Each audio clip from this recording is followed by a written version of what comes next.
எதுக்கு அவளை வேலைக்கு எடுத்த சொல்லு, எதுக்கு அவளை வேலைக்கு எடுத்த?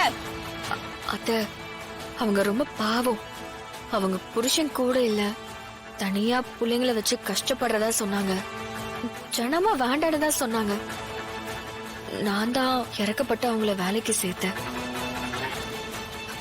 அத்த, கம்பெனில எவ்வளவு பேர் வேலைக்கு இருக்காங்க. அதுல ஒருத்தவங்களா இருக்கட்டுமேனுதான். ஓ, அந்த அளவுக்கு வந்துட்டல்ல? ஏ வலி உனக்கு என்னடி தெரியும்?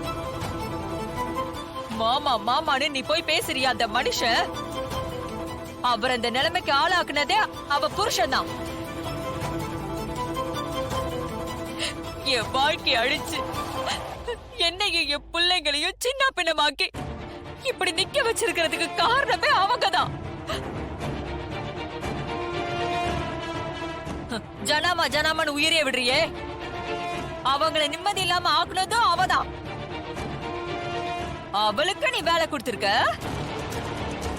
தமிழ், நீ என்ன அத்தன்னு கூப்பிடுறது உண்மைனா உனக்கு இந்த குடும்பத்து மேலையும் ஏன் மேலையும் கொஞ்சமாச்சும் பாசம் இருக்குன்னா, இந்த குடும்பம் உனக்கு முக்கியம்னா அவளை வேலையை விட்டு துரத்து.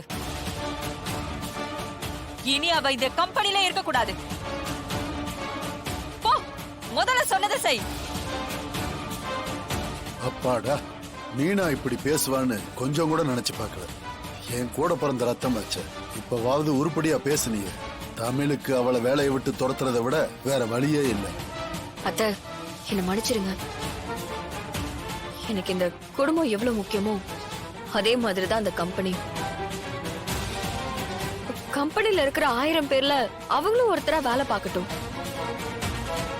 அதை தாண்டி கம்பெனிக்கோ இல்ல நம்ம குடும்பத்துக்கோ அவங்களால எந்த ப்ராப்ளமும் வராது.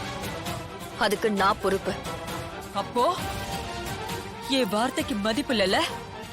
அத்த, அப்படி இல்ல அத்த. நீங்க பயப்படுற மாதிரி எந்த பிரச்சனையும் வராது. அதான் தமிழ் பொறுப்பேத்துக்கிறேன்னு சொல்றாள்.